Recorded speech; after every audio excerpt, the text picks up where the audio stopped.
Hello students, welcome to my channel. तो देखिए, आज हम आप लोग को बायोलॉजी में क्या बताने वाले हैं, तो परागण के बारे में बताने वाले हैं। मतलब व्हाट इज पॉलिनेशन। परागण को हम क्या बोलते हैं? पॉलिनेशन बोलते हैं। तो देखिए, आज आपका टॉपिक क्या है? पॉलिनेशन। पॉलिनेशन का अर्थ क्या होता है, जिसे हम क्या कहते हैं? परागण। अब आप लोग सोचते होंगे कि परागण क्या होता है, ठीक है। तो परागण क्रिया किसे कहते हैं? तो सिंपली हम आप लोग को परागण फ्लावर रिप्रोडक्शन में हम आप लोग को सिंपली बता चुके हैं कि जो पॉलिनेशन होता है, परागण होता है। ये जो परागण होता है, हम आप लोग को बता चुके हैं कि जो पुष्प के परागकण होते हैं वो वर्तिका से होते हुए अंडाशय के पास तक पहुंचते हैं। उस क्रिया को हम क्या कहते हैं? पॉलिनेशन कहते हैं, मतलब परागण कहते हैं, ठीक है। तो देखिए, परागण जो होता है, परागण मेनली कितने प्रकार का होता है? तो पॉलिनेशन जो होता है वो मेनली दो प्रकार से होता है। परागण कितने प्रकार का होता है? तो परागण दो प्रकार का। अब देखिए, फर्स्ट क्या होता है, जिसे हम क्या कहते हैं? Self pollination. इसे हम क्या कहते हैं? Self pollination. जो परागण होता है, पहला होता है सेल्फ पॉलिनेशन और सेकेंड क्या होता है? Cross pollination. सेकेंड क्या होता है? Cross pollination. अब आप लोग सोचते होंगे कि सेल्फ पॉलिनेशन क्या होता है, क्रॉस पॉलिनेशन क्या होता है। तो उससे पहले हम ये बताना चाहेंगे कि जो सेल्फ पॉलिनेशन होता है उसका अर्थ क्या होता है और क्रॉस पॉलिनेशन होता है उसका अर्थ क्या होता है। तो सेल्फ पॉलिनेशन को हम क्या कहते हैं? स्वपरागण। सेल्फ पॉलिनेशन को हम क्या कहते हैं? स्वपरागण। और जो क्रॉस पॉलिनेशन होता है उसे हम क्या कहते हैं?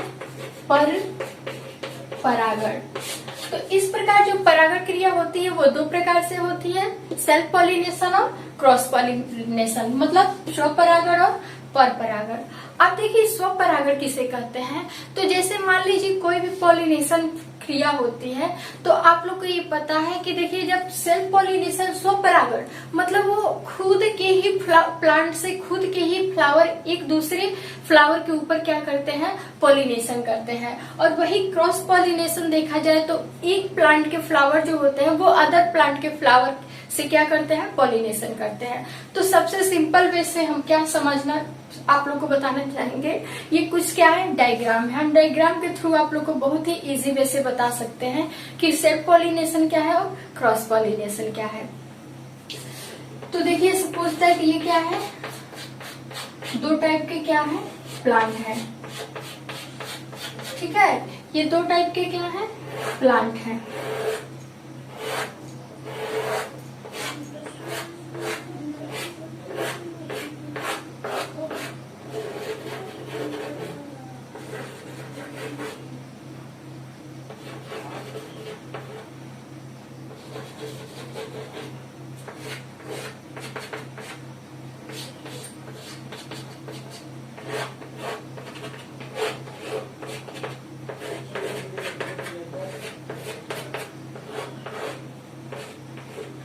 अब देखिए, इसी डायग्राम के थ्रू हम समझने वाले हैं कि स्वपरागण क्या होता है, परपरागण क्या होता है। तो देखिए, हम सिंपली बता सकते हैं इसका स्ट्रक्चर कुछ इस प्रकार से होगा। क्या होगा? इस तरह से होगा। जो स्वपरागण क्या होता है कि एक ही पुष्प के पौधे के जो भी फूल होते हैं उनके परागकण क्या होते हैं? एक फूल से दूसरे फूल उसी पौधे के, मतलब सिंपल बोल सकते हैं कि एक ही जाति के पौधे से, ठीक है, एक ही जाति के पौधे से उसी पुष्प के दूसरे पुष्प पर जो भी परागकण पहुंचते हैं उसे हम क्या कहते हैं? स्वपरागण कहते हैं, ठीक है। मतलब एक ही जाति के पुष्प के दूसरे पुष्प पे जो भी परागण क्रिया होती है उसे हम क्या कहते हैं? स्वपरागण। जैसे मान लीजिए एक प्रकार से क्या है? एक फ्लावर है, ठीक है। अब इस फ्लावर के पे क्या है? दो प्रकार के मतलब फ्लावर्स लगे हैं। तो उसी पौधे के एक फ्लावर से दूसरे फ्लावर तक जो पराग कण होता है, अगर पहुंचता है तो उस क्रिया को हम क्या कहते हैं? स्वपरागण कहते हैं, ठीक है। और पर परागण क्या होता है? मतलब एक पुष्प से दूसरे पुष्प तक, मतलब एक जाति के पुष्प जो होते हैं वह दूसरी जाति के पुष्प तक जब परागकण पहुंचते हैं तो उस क्रिया को हम क्या कहते हैं, पर परागण। ठीक है, हम लोग सिंपल कह सकते हैं कि मतलब एक ही जाति के पुष्प के परागकण अगर दूसरे पुष्प तक पहुंचते हैं उसे हम क्या कहते हैं, स्वपरागण। और पर परागण में हम सिंपली बता सकते हैं कि एक जाति के पुष्प के परागकण यदि दूसरे जाति के पुष्प तक पहुंचते हैं तो उसे हम क्या कहते हैं, पर परागण कहते हैं। तो ये आप लोग का रहा परागण क्रिया। ठीक है, अब देखिए, अब समझने वाले हैं कि जो स्वपरागण होता है उसका कोई भी प्रकार नहीं होता है। वो स्वपरागण जो होता है वो स्वयं मतलब होने वाला परागण होता है। अब हमें ये समझना है कि जो क्रॉस पॉलिनेशन होता है, पर परागण होता है, वो कितने प्रकार का होता है। तो देखिए, जो पर परागण होता है, अब हम पर परागण को समझने वाले हैं। तो देखिए, पर परागण की जो क्रिया होती है वो मेनली कितने प्रकार से होती है, तो 3 प्रकार से होती है। पर परागण कितने प्रकार से होती है, 3 प्रकार से। अब देखिए, हमें ये समझना है कि जो स्वपरागण होता है, सेल्फ पॉलिनेशन होता है, उसमें किसी भी सोर्स की आवश्यकता नहीं होती है। क्योंकि मान लीजिए एक प्लांट में अगर बहुत सारे पुष्प लगे हुए हैं तो उस पुष्प के परागकण अपने आप ऑटोमेटिक क्या हो सकते हैं, सारे पुष्प पर फैल सकते हैं। लेकिन वही बात किया जाए अगर दूसरे फ्लावर की बात किया जाए तो वो दूसरे फ्लावर तक एक पुष्प के परागकण एक पौधे से दूसरे पुष्प के पौधे तक नहीं पहुंच सकते हैं। तो उसके लिए हमें ये जानना है कि जो स्वपरागण होता है इसमें किसी सोर्स की आवश्यकता नहीं होती है, क्योंकि वो आसानी से एक ही पुष्प के फूल से सारे फूलों पर वो परागकण पहुंच जाते हैं। लेकिन वही पर परागण की बात की जाए तो उसमें क्या होती है, सोर्स की आवश्यकता होती है, माध्यम की आवश्यकता होती है। तो देखिए, जो पर परागण होता है वो कितने प्रकार से होता है, तो 3 प्रकार से होता है। कौन कौन से, ये क्या होता है, एयर पॉलिनेशन होता है। एक क्या होता है, एयर पॉलिनेशन होता है। और सेकेंड क्या होता है, वाटर पॉलिनेशन होता है।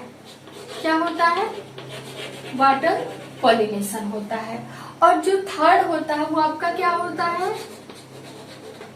एनिमल पॉलिनेशन होता है। इस प्रकार हम सिंपली समझेंगे कि जो पर परागण होता है वो 3 प्रकार से होता है, मतलब वायु परागण, जल परागण और कीट परागण, मतलब जंतु परागण। तो जंतु परागण में आप लोग के जितने भी कीड़े मकोड़े या फिर अदर जितने भी जंतु होते हैं उनके माध्यम से जो भी परागण होता है उसे हम क्या कहते हैं, जंतु परागण कहते हैं। अब देखिए, सबसे पहले हम समझने वाले हैं वायु परागण किसे कहते हैं, एयर पॉलिनेशन। तो देखिए, जो भी परागण क्रिया अगर हवा के माध्यम से होती है, क्योंकि आप लोग हमेशा ही देखते होंगे कि जब भी हवा क्या होती है, चलती है, तो जो भी पुष्प के हल्के परागकण होते हैं वो हवा के माध्यम से एक स्थान से दूसरे स्थान तक उड़ करके क्या होते हैं, दूसरे फूलों तक पहुंचते हैं। तो इस प्रकार से हवा के माध्यम से होने वाले परागण को हम क्या कहते हैं, एयर पॉलिनेशन कहते हैं। वही सेकेंड बात की जाए आप लोग का वाटर पॉलिनेशन की, तो जो वाटर पॉलिनेशन होता है वो जल के माध्यम से होता है। जल के माध्यम से कैसे होता है, जैसे जितने भी हाइड्रोफोबिक प्लांट्स होते हैं, मतलब जली पौधे होते हैं, ठीक है, हाइड्रोफाइट जितने भी प्लांट होते हैं, तो जली पौधे जैसे क्या हो गया, कमल हो गया, या फिर अन्य जितने भी जलकुंभी, अन्य जितने भी पौधे होते हैं जल वाले, उनमें क्या होता है, जल परागण होता है। क्योंकि देखिए, उन जल के सतहों पर क्या होते हैं, उन पौधों के परागकण गिर जाते हैं और जल के माध्यम से गति करते हुए एक पौधे से दूसरे पौधे के पुष्प तक क्या होते हैं, पहुंचते हैं। तो इस प्रकार से क्या होता है, जल परागण होता है। अब देखिए, बात किया जाए एनिमल पॉलिनेशन की, जंतु परागण की, तो जंतु परागण हम किसे कहते हैं, तो वह परागण क्रिया जो क्या होती है, किसी भी जंतुओं द्वारा होती है, उसे हम क्या कहते हैं, जंतु परागण। जैसे आप लोग देखते होंगे बहुत सारी तितलियां होती हैं या फिर भौरे होते हैं, एक पुष्प पर बैठकर फिर दूसरे पुष्प पे बैठते हैं, फिर वही अदर जितने भी पौधे होते हैं उन सारे पौधे के पुष्प पर क्या होते हैं, बैठते हैं। तो इस प्रकार उन लोग के जो पैर में होता है वो पैर स्पंजी होता है, ठीक है, कुछ मतलब उसमें कुछ रुई रुई टाइप के लगे होते हैं, जो उनके पैरों में जब भी वो किसी फ्लावर्स पे बैठते हैं तो उनके पैरों में वो परागकण क्या हो जाते हैं, लग जाते हैं, और लगने के फलस्वरूप फिर वो किसी दूसरे दूसरे पौधे के फ्लावर तक बैठते हैं तो वहां पे वो जाकर क्या हो जाते हैं, झड़ जाते हैं। तो इस प्रकार के तितलियों और भंवरों के माध्यम से या फिर अन्य किसी भी पक्षियों के माध्यम से, कीड़े मकोड़े के माध्यम से जो भी पॉलिनेशन की क्रिया होती है वो क्या होती है, उसे हम एनिमल पॉलिनेशन मतलब जंतु परागण कहते हैं। अब देखिए बात किया जाए कि जो स्वपरागण होता है, पर परागण होता है, इसमें फ्लावर्स कैसे होते हैं, मतलब इन दोनों में डिफरेंट क्या होता है। तो देखिए जो स्वपरागण होता है वो पौधे क्या होते हैं, वो जो स्वपरागण पॉलिनेशन होता है तो उसका फर्स्ट जो काम होता है, पहला अंतर क्या होता है, स्वपरागण में माध्यम की आवश्यकता नहीं होती है, मतलब किसी भी सोर्स की आवश्यकता क्या होती है, नहीं होती है। लेकिन वही बात किया जाए पर परागण की, तो पर परागण में माध्यम की क्या होती है, आवश्यकता होती है। जैसे में आप देख रहे हैं एयर एक प्रकार से क्या है, सोर्स है, माध्यम है। ये वाटर क्या है, एक प्रकार से माध्यम है, और एनिमल्स क्या है, माध्यम है।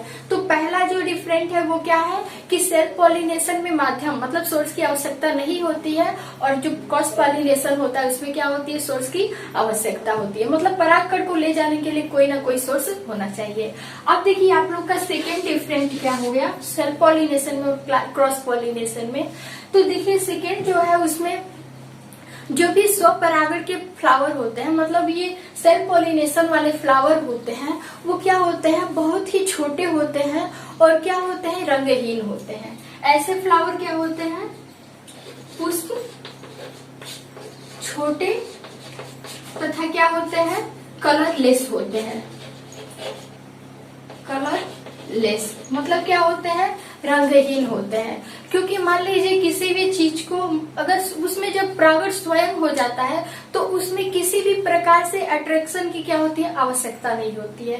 तो इस प्रकार की जो स्वपरागण के पुष्प होते हैं उनके पुष्प क्या होते हैं, छोटे होते हैं और कलरलेस होते हैं। अब देखिए वही बात किया जाए जो पर परागण होता है, तो पर परागण में कैसे फ्लावर्स की आवश्यकता होती है, तो ठीक उसके अपोजिट पर परागण में क्या होते हैं, पुष्प बड़े आकर्षक तथा क्या होते हैं, रंग वाले होते हैं। ठीक है, जो भी क्या होते हैं पर परागण वाले क्या होते हैं, फ्लावर्स होते हैं, वो फ्लावर्स बड़े होते हैं, बहुत ही अट्रैक्टिव होते हैं और कलरफुल होते हैं। क्योंकि मान लीजिए ये अट्रैक्टिव होंगे, कलरफुल होंगे, तो इसमें बहुत सारे सोर्स क्या होंगे, अट्रैक्ट होंगे, जिनके माध्यम से क्या होता है, पॉलिनेशन होता है। अब देखिए वही नेक्स्ट तीसरी बात किया जाए तो जो ये सेल्फ पॉलिनेशन होता है उसमें उतना बेनिफिट नहीं होता है, जो पौधे को उतना बेनिफिट नहीं हो पाता है। क्योंकि उसमें मान लीजिए एक ही जाति के जब पौधे से पॉलिनेशन होता है फ्लावर से, तो उसमें नए नए जात के क्या होते हैं, प्लांट्स का या फिर फ्लावर्स का निर्माण नहीं हो पाता है। वही अगर बात की जाए क्रॉस पॉलिनेशन की मतलब पर परागण की, तो इसमें नए नए प्रकार के फूलों की या फिर पौधों की क्या होती है, जातियां उत्पन्न होती है। इसमें क्या होते हैं, नए नए प्रकार के प्लांट्स बनते हैं, पौधे बनते हैं। ठीक है, अब देखिए ये आप लोग का क्या है, सेल्फ पॉलिनेशन है और क्रॉस पॉलिनेशन है। तो आई होप आप लोग को हमारा वीडियो पसंद आया होगा। Thanks for watching.